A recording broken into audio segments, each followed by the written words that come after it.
अंजुम में मज़मून रियाजी, इसके दायरा सबक में दायरे का अंदरूनी हिस्सा और बैरूनी हिस्सा इसकी मालूमात हासिल करेंगे, जिसमें हम देखेंगे कि यहाँ पर एक शक्ल दी हुई है और जिसमें कुछ नुकात दिए हुए हैं। मुकाबिल की शक्ल में टी मरकज़ वाला एक दायरा है और इसमें नुकात के एल एम एन, यहाँ देखेंगे हम के एल एम और एन, ये दायरे पर वाक़े नुकात हैं।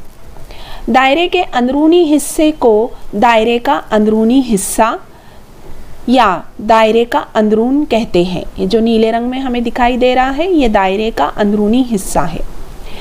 इस शक्ल के रंगीन हिस्सा जो है ई, क्यू, टी और आर, ये दायरे के अंदरूनी हिस्से में वाक़े नुकात हैं।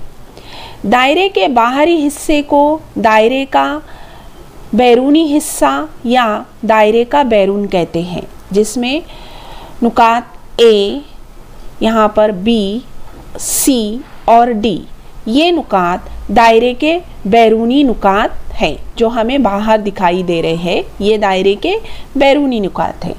इस पर से ही हमें मश्क नंबर 30 हल करना है। मश्क नंबर 30 में हम देखेंगे क्या है, दायरे शक्ल में दायरे की अंदरूनी हिस्से, बैरूनी हिस्से और दायरे पर वाक़ई नुकात के नाम जदूल में लिखना है। हमें ये शक्ल दी गई है। इस शक्ल में दायरे के जो अंदरूनी हिस्से में वाक़ई नुकात है, दायरे के बैरूनी हिस्से में वाक़ई नुकात है और दायरे पर वाक़ई नुकात को हमें लिखना है। इसके लिए हमें दी हुई जदूल में हम देखेंगे। अब अंदरूनी हिस्से में कौन से नुकात है हम देखेंगे। ये जो नीले रंग का है, इस हिस्से में वाई, टी और आर हमें दिखाई दे रहे हैं। वाई, टी, आर दायरे के अंदरूनी हिस्से के नुकात हैं।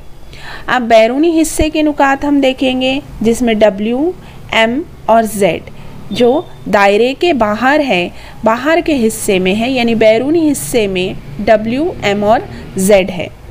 दायरे पर वाक़ई नुकात में देखेंगे ये नुक्ता पी और नुक्ता एन, यानी नुकात पी और एन दायरे पर वाक़ई नुकात है। इस तरह से हमने मश्क नंबर 30 मुकम्मल किए। आपको अपनी बयाज़ में ये मुकम्मल करना है।